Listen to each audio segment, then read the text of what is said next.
Hello friends, welcome to Learning Concepts, where we learn the concepts of electrical engineering in an interesting and simple way. Hi, this is Kanai Kumar, and where today we will see the starting of three-phase induction motor. Good morning friends.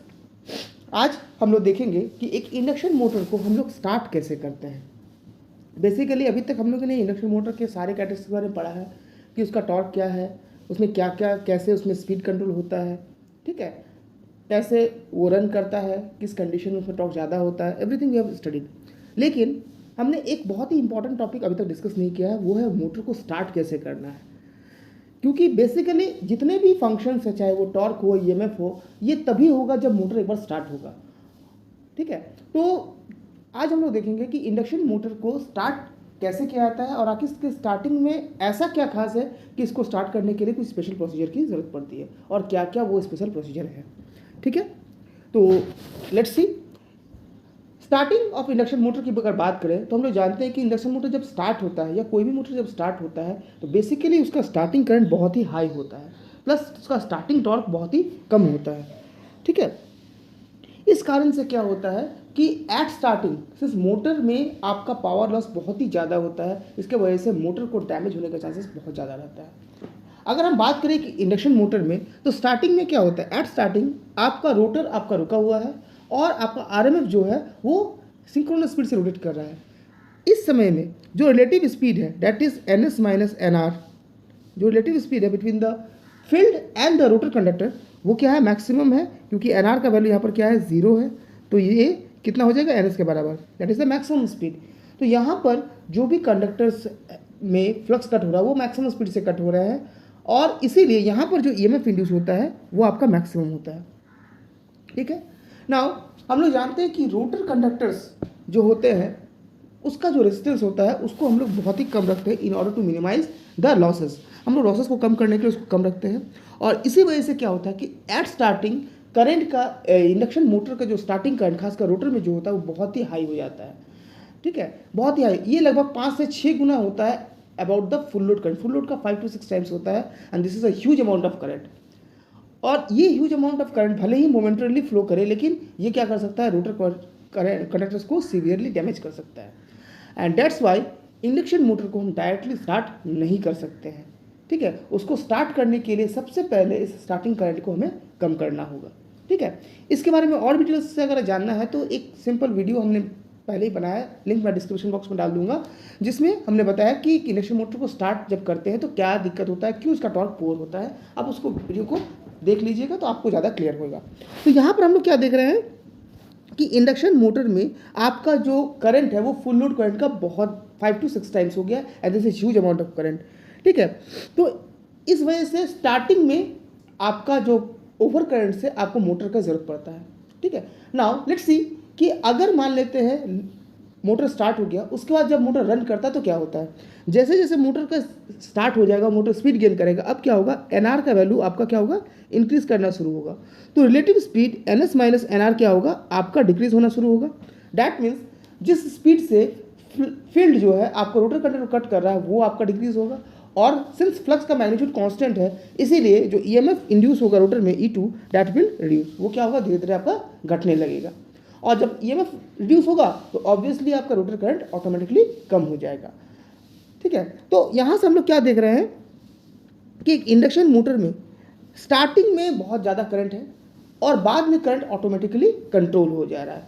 ठीक है, तो हमें protection कब चाहिए, starting जब motor को start करें जिस समय करंट बहुत ज़्यादा है और बाद में मोटर ऑटोमेटिकली खुद ब खुद करंट को कंट्रोल कर रहा है, इसीलिए उसमें हमें प्रोटेक्शन की ज़रूरत नहीं पड़ रही है. और इसी वजह से इंडक्शन मोटर का स्टार्टिंग नॉर्मली हम लोग नहीं कर सकते हैं. उसको स्टार्टिंग करने के लिए हम एक स्पेशल डिवाइस का इस्तेमाल करते हैं जिसको हम लोग कहते हैं स्टार्टर्स. ठीक है, इसको हम लोग कहते हैं स्टार्टर्स. ना स्टार्टर्स है क्या, स्टार्टर काम क्या है और ये क्या करता है. तो बेसिकली अगर हम लोग यहाँ पर अभी देखते हैं, अभी देखिए जैसे कि स्टार्टिंग में एट स्टार्टिंग आपका करंट ज़्यादा है लेकिन बाद में जैसे मोटर रन करता है करंट ऑटोमेटिकली क्या हो रहा है, आपका रिड्यूस हो जा रहा है. दैट मीन्स आपको एक ऐसा सिस्टम चाहिए जो स्टार्टिंग में प्रोटेक्शन प्रोवाइड करे और बाद में वो ऑटोमेटिक सर्किट से हट जाए. अगर मान लेते हैं कि अगर हमें करंट को कंट्रोल करना है तो सबसे सिंपल तरीका क्या होता है करंट को कंट्रोल करने का, that is by adding resistance. हम लोग सर्किट में रेजिस्टेंस ऐड कर देंगे तो वो करंट को ऑटोमेटिकली कंट्रोल कर देगा. तो लेट अस सपोज कि मान लेते हैं कि हम लोग रोटर कंडक्टर का सर्किट का रेजिस्टेंस को बढ़ा देते हैं, ठीक है, हाई रेजिस्टेंस कर देते हैं। तो ये क्या करेगा, स्टार्टिंग करंट को तो कंट्रोल कर देगा, लेकिन जब मोटर रन करने लगेगा, जब करंट कंट्रोल होगा, उस समय में जब करंट कम करे रहेगा, उस समय भी क्या करेगा, वो पावर लॉस कराएगा।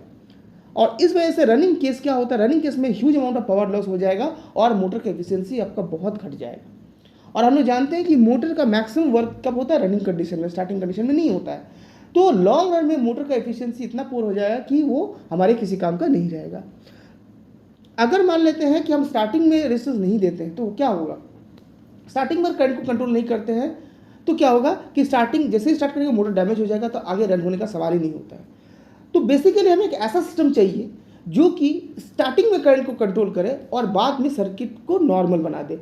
डैट मीन्स एक डिवाइस चाहिए जो स्टार्टिंग में सर्किट से लगा रहे और उसके करंट को कंट्रोल करे और बाद में वो सर्किट से हट जाए और मोटर अपना आप रन करे। अगर हम इसको कंपेयर करें, जैसे आपका एग्जांपल हम लोग होता है केमिस्ट्री में, हम लोग कैटलिस्ट का इस्तेमाल करते हैं।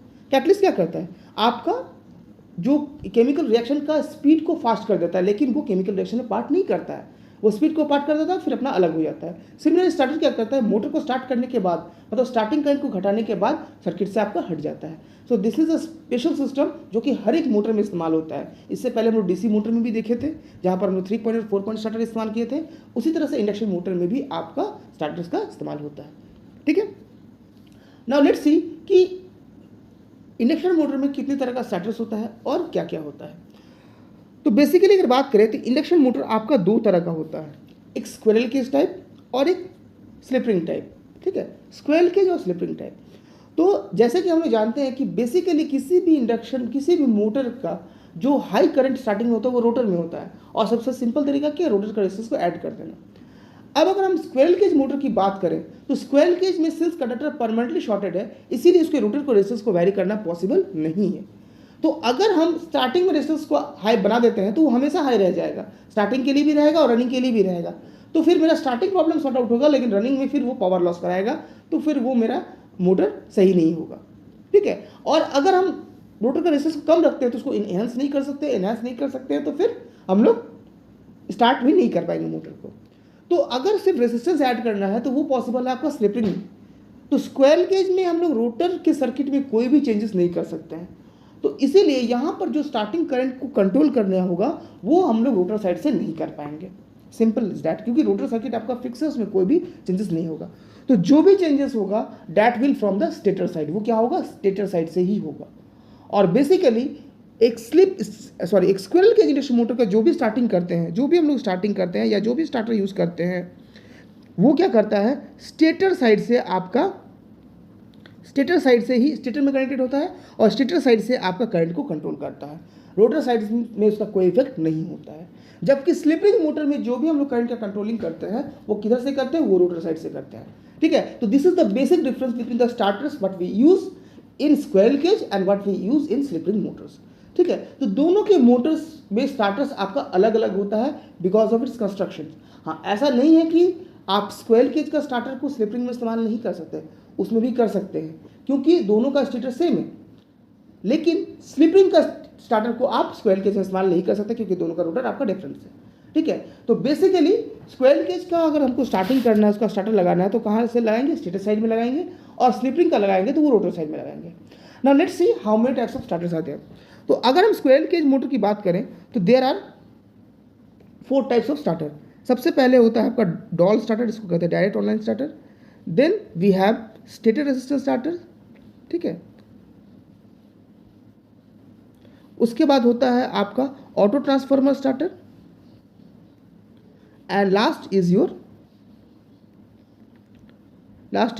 स्टार डेल्टा स्टार्टर, जो कि सबसे ज़्यादा इस्तेमाल होता है। तो ये 4 स्टार्टर्स आपका यूज़ होता है स्क्विरल केज में। जबकि स्लिप रिंग में हम लोग सिंपली रोटर में रेजिस्टेंस लगा रहे हैं, इसलिए उसमें क्या होता है, आपका एक ही स्टार्टर यूज़ होता है, that is the rotor resistance starting, ठीक है। तो बेसिकली हमारे पास 5 तरह का स्टार्टर हो गया। 4 is used for the starting of squirrel cage induction motor and 1 is used for the starting of the slip ring induction motor, ठीक है।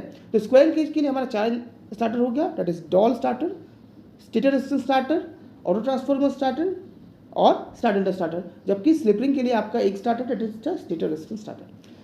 तो आज के वीडियो में हम लोग पहला starter that is DOL starter के बारे में देखते हैं। और तो डॉल स्टार्टर का मतलब क्या है? डॉल मतलब होता है direct online starting. Direct online starting का मतलब क्या होता है? ये एक नॉर्मल आपका स्विच है, एक नॉर्मल स्विच है जिसको प्रेस करके हम डायरेक्टली सप्लाई से हम लोग मोटर को जोड़ देते हैं। यहाँ पर बीच में करंट को कंट्रोल करने का कोई भी आपका प्रावधान नहीं होता है। जैसा कि नेम से कहता है डॉल स्टार्टर, डायरेक्टली स्टार्ट करते हैं। तो अब कहिएगा सर इसमें से प्रोटेक्शन है नहीं तो उसको स्टार्टर क्यों करते हैं?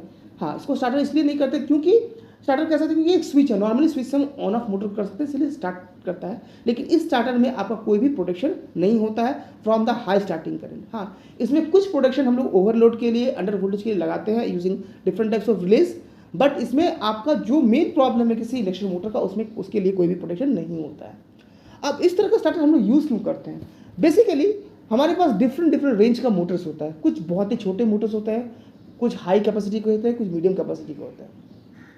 नॉर्मली जो स्मॉल मोटर्स होते हैं that is up to 10 kilowatt, ठीक है, जो हम लोग नॉर्मली हाउस होल्ड वगैरह में या डोमेस्टिक पर्पज में इस्तेमाल करते हैं, वहाँ पर अगर हम लोग स्टार्टर साथ में लगाएंगे तो obviously the cost of the overall system, जो पूरे सिस्टम का कॉस्ट होगा वो बहुत ज़्यादा हो जाएगा। कभी कभी तो ऐसा होता है कि मोटर का कॉस्ट और उसके स्टार्टर का कॉस्ट लगभग इक्विवेलेंट हो जाता है, प्लस सिस्टम थोड़ा सा बल्की हो जाएगा, जो डोमेस्टिक पर्पज़ के लिए आपका वो सिस्टम थोड़ा कॉम्प्लिकेटेड हो जाएगा, वो हम लोग इस्तेमाल नहीं कर पाएंगे। दैट्स वाई जहाँ पर स्मॉल मोटर्स होता है, दैट इज 10 किलोवाट तक का मोटर्स होता है, वहाँ पर हम लोग डॉल स्टार्टर इस्तेमाल करते हैं। बेसिकली इसका जो भी आपका स्टार्टिंग करंट होता है वो 5 to 7 टाइम्स तो होता है, लेकिन हम लोग इस मोटर में जनरली इस मोटर का हम लोग जो परफॉर्मेंस होता है वो हम लोग कॉम्प्रोमाइज मतलब इन बिटवीन रखते हैं, बहुत ज़्यादा हाई नहीं, बहुत ज़्यादा लो भी नहीं, बिन बिटवीन जो हम लोग यूज़ कर सकते हैं। ठीक है, तो यहाँ पर हम लोग क्या करते हैं, ये ऐसा हम लोग कंडक्टर इस्तेमाल करते हैं जो कि इस करंट को झेल जाए और लॉन्ग रन में भी उतना लॉस ना कराए। ठीक है, तो बेसिकली हम लोग स्मॉल मोटर्स में इसी तरह का स्टार्टिंग करते हैं ताकि ओवरऑल कॉस्टिंग मोटर का आपका कम हो और सिस्टम आपका सिंपल हो, जहाँ पर आपको स्मॉल स्केल में यूज़ करना है। तो this is called the doll starter. इसको आप सिंपली कंपेयर कर सकते हैं एज अ नॉर्मल स्विच की तरह। ठीक है, तो इसमें और कुछ भी आपका नहीं है। तो डॉल स्टार्टर आपका कहाँ इस्तेमाल होगा? Only for small Motors. Next is your stator resistance starting. यहाँ से आपका बेसिकली मीडियम मोटर्स का स्टार्टिंग स्टार्ट होता है। स्टेटर रेजिस्टेंस स्टार्टिंग, जैसा कि आपका नेम सजेस्ट करता है, स्टेटर रेजिस्टेंस मतलब आपका स्टेटर में रेजिस्टेंस ऐड करके हम लोग स्टार्ट करेंगे। ठीक है, स्टेटर में रेजिस्टेंस ऐड करके हम लोग स्टार्ट करेंगे। तो इसका कॉन्सेप्ट क्या है? बेसिकली हम लोग जानते हैं क्या है कि जब भी हम लोग सप्लाई वोल्टेज देते हैं स्टेटर में, उसी के चलते आपका आरएमएफ प्रोड्यूस होता है। यही आरएमएफ आपका रोटर को कट करता है, रोटर में ईएमएफ होता है, उसी ईएमएफ के चलते आपका रोटर में करंट प्रोड्यूस होता है। नाउ सिंस आरएमएफ का स्पीड कांस्टेंट है, इसीलिए जो रोटर में ईएमएफ आपका प्रोड्यूस होगा वो डिपेंड करेगा आपका फ्लक्स के मैग्नीट्यूड पे। दैट इज फ्लक्स जितना बढ़ेगा उतना ही आपका ईएमएफ भी बढ़ेगा और कॉरस्पॉन्डिंग रोटर करंट भी बढ़ेगा। तो अगर स्टार्टिंग में हम लोग फ्लक्स का वैल्यू को कम रखते हैं तो रोटर में कम करंट प्रोड्यूस होगा। ठीक है, तो और फ्लक्स जो है ये किस पे डिपेंड करता है? ये जो फ्लक्स है ये डिपेंड करेगा आपका सप्लाई वोल्टेज पे, ये डिपेंड करेगा आपका सप्लाई वोल्टेज पे। तो अगर हम स्टार्टिंग में ही सप्लाई वोल्टेज को कम रखते हैं तो ऑब्वियसली फ्लक्स कम जनरेट होगा, फ्लक्स कम जनरेट होगा तो रोटर में ईएमएफ कम होगा, और ईएमएफ कम होगा तो करंट कम होगा। तो this is the basic concept हम of your stator resistance starting. तो यहाँ पर हम लोग क्या करते हैं, this is the circuit diagram, आप गौर से देखिए। यहाँ पर तीनों फेज में हम लोग क्या करते हैं, रेजिस्टेंस लगा देते हैं, 1 2 3 करके रेजिस्टेंस लगा दिए यहाँ पर। ठीक है, ठीक है, स्टार्ट लगा दिए। और यहाँ पर ये मोटर का स्टेटर है, रोटर में कोई भी हम लोग चेंजेस नहीं किए हैं, क्यों? Because this is the squirrel cage rotor. तो सबसे पहले क्या किए हैं, जब हम लोग मोटर को स्टार्ट करते हैं, सबसे पहले 1 2 3 ये एक स्विच है, इसको हम लोग क्लोज कर देते हैं। तो जैसे ही क्लोज करेंगे, नाउ व्हाट हैपेंस, आपका 4 5 6 और 7 8 9 आपका ओपन है। ठीक है, और दो रेजिस्टेंस है R1 R2, फेज 1 के लिए, फेज 2 के लिए R1 R2 और फेज 3 के लिए R1 R2, दो रेजिस्टेंस लगा हुआ है। ना व्हाट हैपेंस, जैसे ही हम स्टार्ट करते हैं मोटर को और 1 2 3 को शॉर्ट करते हैं, अभी जो करंट का डायरेक्शन होगा वो कैसा होगा, लेट्स सी। करंट यहाँ से आएगा। ठीक है, करंट बेसिकली आपका यहाँ से आएगा, और सिंस यहाँ पर 4 और 7 स्विच ओपन है तो ये क्या करेगा, R1 R2 के थ्रू फ्लो करेगा और फेज में जाएगा। उसे सेकंड फेज में भी आपका R1 R2 के थ्रू फेज में जाएगा, और इसमें भी आपका इसके थ्रू जाएगा। तो क्या होगा, जो भी हम सप्लाई देंगे वो R1 R2 में ड्रॉप हो जाएगा। तो मोटर में आपका जो वोल्टेज होगा वो रिड्यूस मिलेगा, that will be V minus I into R1 plus R2। ठीक है, तो ओवरऑल वोल्टेज जो स्टेटर का होगा वो रिड्यूस हो जाएगा। जब वोल्टेज रिड्यूस हो जाएगा स्टेटर का तो फ्लक्स भी रिड्यूस हो जाएगा, और फ्लक्स रिड्यूस हो जाएगा तो मोटर में करंट भी कम हो जाएगा। ठीक है, नेक्स्ट स्टेप में क्या करते हैं हम लोग, नेक्स्ट स्टेप में हम लोग क्या करते हैं, 1 2 3 का 4 5 6 को ऑन कर देते हैं। जब मोटर थोड़ा सा स्पीड करने के लिए 4 5 6, अब क्या होगा, यहाँ से आएगा, अब ये सिर्फ शॉर्ट सर्किट पाथ है तो 1 के बाद ये 4 में जाएगा, फिर R2 के थ्रू करंट को फ्लो करेगा। उसी तरह यहाँ से भी ऐसे जाएगा, यहाँ से भी आपका इस तरह से चला जाएगा। तो अब क्या हो गया, स्टेटर का रेजिस्टेंस पहले से घट गया तो करंट बढ़ गया, फ्लक्स बढ़ा, फ्लक्स बढ़ जाएगा तो फिर रोटर का स्पीड भी धीरे धीरे आपका बढ़ने लगेगा।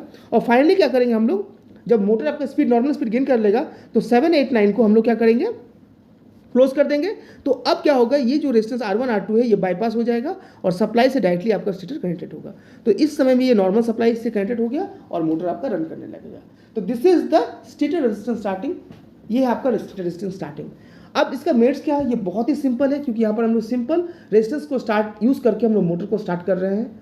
ठीक है, कोई भी रोटर में चेंजेस करने की जरूरत नहीं है, हम लोग स्टेप बाय स्टेप रेजिस्टेंस को काटते रहेंगे और मोटर आपका स्टार्ट हो जाएगा। स्टार्टिंग में रेजिस्टेंस ऐड है, फाइनली आपका रेजिस्टेंस हट जाएगा। तो दिस इज वेरी सिंपल, सिर्फ रेजिस्टेंस इस्तेमाल कर रहे हैं इसलिए कॉस्टिंग भी बहुत ही कम है।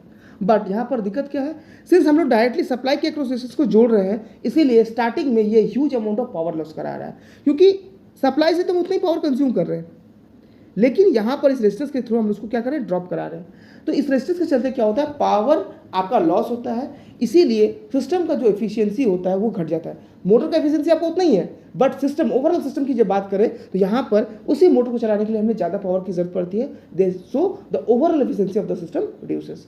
So this is your stator resistance starter. ठीक है, आई होप आपको ये दोनों स्टार्टर आज समझ में आया होगा। ठीक है, इसका मेरिट्स क्या है, डिमेरिट्स क्या है, आपको समझ में आया होगा। और अगर किन्हीं को भी कोई दिक्कत है तो जैसा आप लोग हमेशा करते हैं, कमेंट सेक्शन में जरूर कमेंट करें। ठीक है, जैसा भी दिक्कत होगा उसको मैं सॉल्व करने की कोशिश करूंगा। वीडियो अगर अच्छा लगे तो प्लीज़ इसको लाइक करें, अपने दोस्तों का शेयर करें, और अगर आप चैनल पर नए हैं तो प्लीज़ चैनल को सब्सक्राइब करें और बेल आइकन को भी दबाएं, ताकि इस तरह का आपका जो वीडियोज़ है वो आपको आगे भी मिलता रहे। ठीक है, तो बेसिकली इस तरह का जो इस टॉपिक से आपका बेसिकली नॉर्मली क्वेश्चन पूछा जाता है कि मेरिट्स क्या है, डिमेरिट्स क्या है स्टार्टर का, और कौन सा स्टार्टर हम लोग कहाँ इस्तेमाल करते हैं, स्क्वायर केज में कौन सा इस्तेमाल करते हैं, स्लिप में कौन सा का इस्तेमाल करते हैं, और दोनों में डिफरेंस क्या है। तो बेसिकली दोनों में डिफरेंस क्या है कि स्क्वायर केज में जो भी स्टार्टिंग करते हैं वो स्टेटर साइड से होता है, और स्लिप में स्टार्टिंग करते हैं वो रोटर साइड से होता है। ठीक है, एक में हम लोग स्टेटर का सप्लाई को चेंज करते हैं, एक में रोटर का सप्लाई को चेंज करते हैं। तो this is the simple thing. ठीक है, तो आई होप आपको समझ में आया होगा। ठीक है, और बाकी स्टेटस के लिए बने रहे मेरे चैनल के साथ। Till then take care and have a nice day.